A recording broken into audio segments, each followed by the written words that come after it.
Western Conference playoffs we're going to discuss down here on the crossover NBA playoff preview with your hosts Ravi and Brian. Where once again we're going to start from the top and work our way back, work our way to the bottom. We're not going to do a Drake on this. We're going to go conventional on this. So here we go. Golden State Warriors versus, of course, I almost said Oklahoma City. There's been so much talk by the media about OKC all year, just assuming they'll get the spot. It sounds strange to say the New Orleans Pelicans, but that is who's in the 8th spot. It's funny. All year, everyone kind of dismissed New Orleans, there's even talk more Phoenix before New Orleans, and lo and behold, NO gets the last spot. And who you like in this one, Golden State versus New Orleans? Hey man, this one I give the Pelicans one game. I think it'll be 4-1. Golden State moving on, but shout out to the Pelicans. Last night of the season, big win over the Spurs. And I'll get to the Spurs when we talk about them. But shout out to the Pelicans. But I give them one. It's gonna be quick and dirty. Yeah. One win. I'm giving them, and moving on. Yeah, same thing. I give them 5 games as well too. Yeah. I wouldn't waste time moving on that one. Okay, series number 2, the Battle of Texas. No, Brian, I knew you had special interest in this one, Brian. H-Town versus Big D. And everyone knows on this show, I have a fondness to the Dallas Mavericks, and we will see how this plays out. I think for my betting thing, my head says Houston in 7, but a nagging feeling in my heart, money wise, I put Houston, but we betting here, my heart's gonna go with Big D in 7, man. So that's my pick. I'm taking Dallas in 7. Yeah. Dallas winning the Battle of Texas in 7 games. Yeah. I think a lot of Houston's success is going to be determined by the referees. I think if you find how the referees, manage the game when it comes to Houston, I think Harden's probably in a similar situation how you have with Shaq in years past and LeBron to some extent. Yeah. It's like where you have, where he's so difficult to officiate, it's going to be interesting to see how much leeway they give him. If they referee like last year, where he didn't get a lot of calls that he used to get in the regular season, Houston could be in a world of trouble.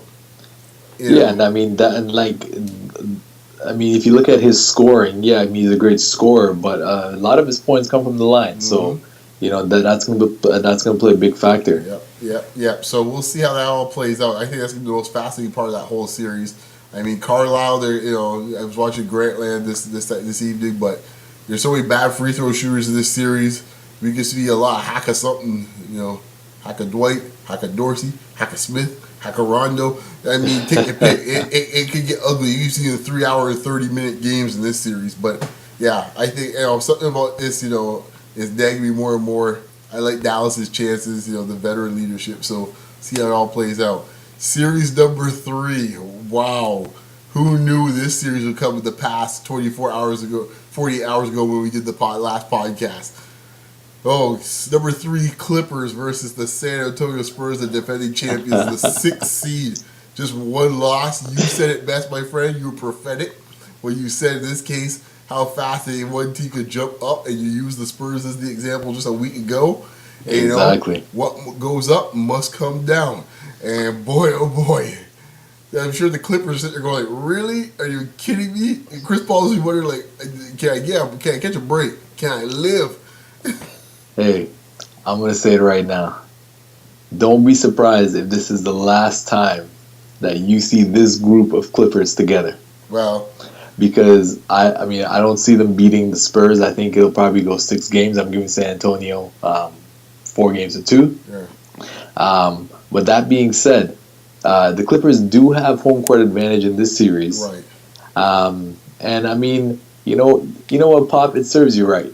Not that I'm saying they're going to get upset in the first round, but you want to rest guys throughout the year. You don't want to play certain guys in certain games. True. And these games come back to haunt you. Yep. Because it would have been a month. I mean, yes, you're the defending champions. Yes, within the past few weeks, San Antonio's really turned it on. Mm-hmm. But it's still a veteran group. It's still an older group. and it's much easier having home court advantage. I think they easily could have had home court advantage Well, in the first round. Yeah. But hey, you want to rest guys, rest guys. Well, you rest guys, and see where it ends up. Yeah, I know. In this case, there's a little smugness and an enjoyable factor watching the Spurs kind of like have to take their medicine, get the 6th seed. But I wonder in this case, to be fair, play devil's advocate a little bit. Is it so much that the Spurs playing better now because of this, just the fact that they're getting healthy? I mean, Kawhi Leonard's played the best stretch of basketball arguably in his career. And it's no coincidence, as he's playing better, the Spurs are playing better too. So, well, I'll say this right now, but I mean, I'm glad you touched on Leonard because after LeBron, I mean, who is the best perimeter player in these playoffs?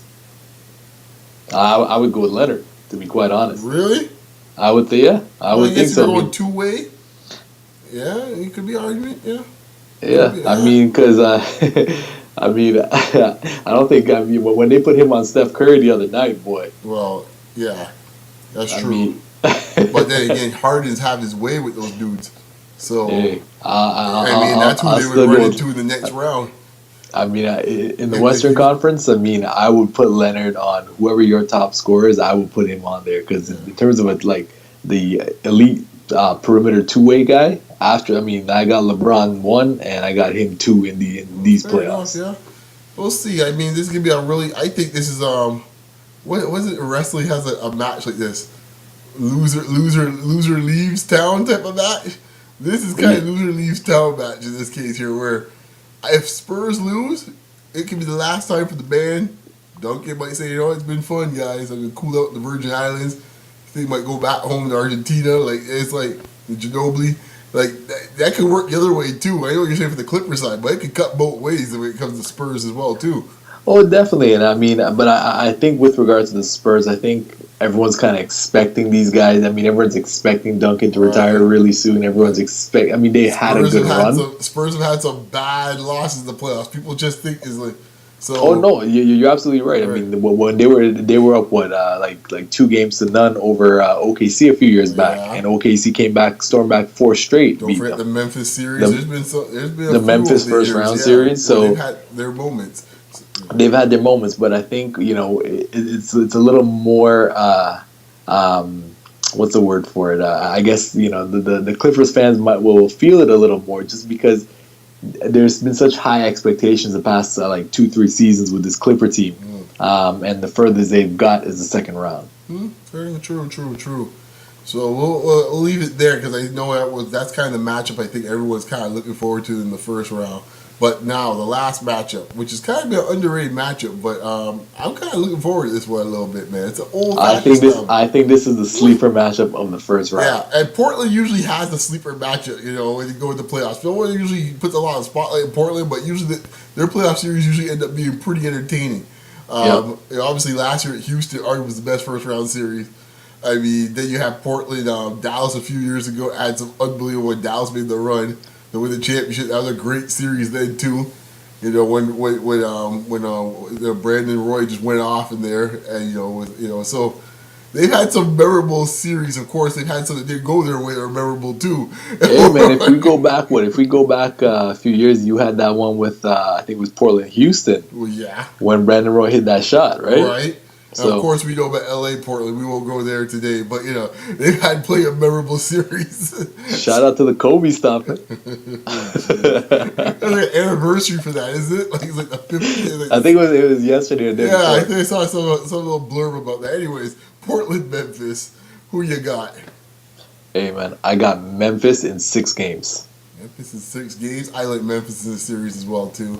I think with Follows back. I think he's gonna be back. I'm pretty sure he will be back. Yeah, but I think obviously with the Wes Matthews injury, it's a lot to overcome with the perimeter. True, they're fortunate they're playing the right matchup with Memphis, who doesn't really attack you really from the perimeter. So if there's a team that would match up in that sense, but it's now strength versus strength. So I just think there's a little more depth on the front court side for Memphis. It's gonna just be a little too much. But Memphis coming in banged up though, so. Conley's a little sketchy. Gasol's been funny, so Portland's got a little bit of opening, but I like Memphis. I like Memphis' toughness to get through this one in 6. Yeah, I definitely think Memphis is going to grind it out. Yeah. And, I mean, just remember, Aldridge is playing, but even him, he's not at full strength. No. He put off having surgery. But you do have big game Dame, and he's a wild card. Big game Dame. You got what's the other one? Video game Dame? Yeah, exactly. And dudes like that, you always got to put asterisks around those dudes because you never know, man. They'll win a game by themselves, which will throw off a whole series, man. So we'll see. Most definitely. Yeah. So man, wrap it up. So right now, that's what we got for the first round, man. Let's just sum it up in this case here. Who is the likeliest high seed to get upset, man? Who you like? Likeliest high seed to get upset. Well, in the West, it's Dallas over Houston. Yeah, I would say overall, but if you want to break it up that way, man, I think that's the one to me it sticks out where it's like, and funny enough, only a couple of weeks ago, everybody wanted to play Dallas. Yep. Now I ain't so sure that matchup there you really want to be playing Dallas, man. So yeah, I think that's the one overall because in the East, in the first round, I don't see any of the. I don't see any of the top 4 seeds getting upset in the first round. Okay. In the East, I think those guys will get through to the second round. Mm-hmm. But yeah, that Dallas Houston one, I think that's a big upset we're gonna look at. And one last thing, who do you think is gonna be the breakout star? A couple of years ago it was Curry. You could say arguably it was Lillard last year. Who's the guy where it's like, okay, he was at this level, and now it's like, woo. Who's that guy's gonna make that jump? Oh boy, let me see. That's a good one. That is a good one. I got one here, man, I think. I'm thinking, if I'm looking at the Eastern Conference, I say keep an eye on Jeff Teague. Jeff Teague, huh? Okay. I say keep an eye on Jeff Teague. Yeah. Okay, I'm going hometown, a little home cooking, man. I think DeRozan's gonna blow up in this series. How he's been playing down the stretch, he's now fully healthy. Mm-hmm. And now he's got the 1 year under his belt. He played pretty well when it was all said and done. He averaged 24 a game after even having a lousy first game. That won't happen this year. I think he's the guy that might end up breaking out a little bit this year, It's a bit of a disappointing season because of the injury. He started off the slow start after having such a good year last year, then going to the, playing for the Olympic team. Not the Olympic team, but the international team. Mm-hmm. And get that recognition and play really well for the team. He was underdog to make the team. He obviously made the team from his skill, and then obviously with the great start for the Raptors, and him, he getting hurt. I think he's now getting into form now, and I think he's a guy right now. He's got the right matchup to really blow up too, because I think what always hurts DeRozan mostly is length, which Milwaukee would have provided. Washington really has no player in that sense. Otto Porter's probably the closest this game here, but Otto Porter's not checking DeRozan. Sorry, I'd be shocked, but and if they're gonna put Paul Pierce on, that's barbecue chicken.